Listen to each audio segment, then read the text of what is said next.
Task force teams form చేసి so agriculture department, police department so combine task force teams form చేసి especially spurious seeds ఎక్కడైతే ఉన్నాయో నకిలీ విత్తనాలు వీటిని అరికట్టాల్సిన అవసరం ఉంటుంది. Preventive part so first time మనం కొన్ని వాటిని ఇన్స్పెక్షన్ చేసి సో కొద్దిగా సమ్ యాక్టివిటీ చేసినట్టు చూపిస్తే ఏంటంటే ఎవరైనా ఇంటెన్షన్ తోని ఉన్నా కానీ కూడా కొద్ది భయంతో వాళ్ళు ఆ స్పూరియస్ సీడ్స్ అనేది తేలుకుంటూ ఉంటారు, వీళ్ళు ఇన్స్పెక్షన్ చేస్తూ ఉంటారు అన్న భయంకి.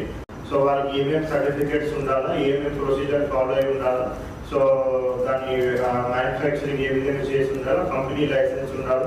సో అవన్నీ కూడా మొత్తం మనకి ప్రొసీజర్ ఉంది. సో దాని ప్రకారంగా అవి కరెక్ట్గా వీళ్ళు ఎస్పెషల్లీ డీలర్స్ ఎవరైతే ఉన్నారో సో వాళ్ళ దగ్గర నుంచి సేల్ అవుతూ ఉంటుంది.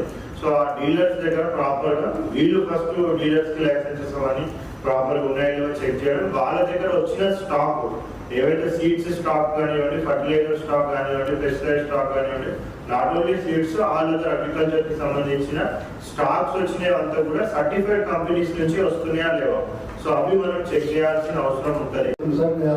డీజీ గారు కూడా చెప్పారు సార్, మా ఎస్ఐలకు మాట్లాడి మా మెన్ను కూడా మోటివేట్ చేసి మన అదర్ డిపార్ట్మెంట్స్ కోఆర్డినేట్ చేసి మన జిల్లాలో పీస్ఫుల్గా ఈ రైతులు నష్టపోకుండా విధంగా చూస్తామని ఆలోచిస్తున్నాం సార్.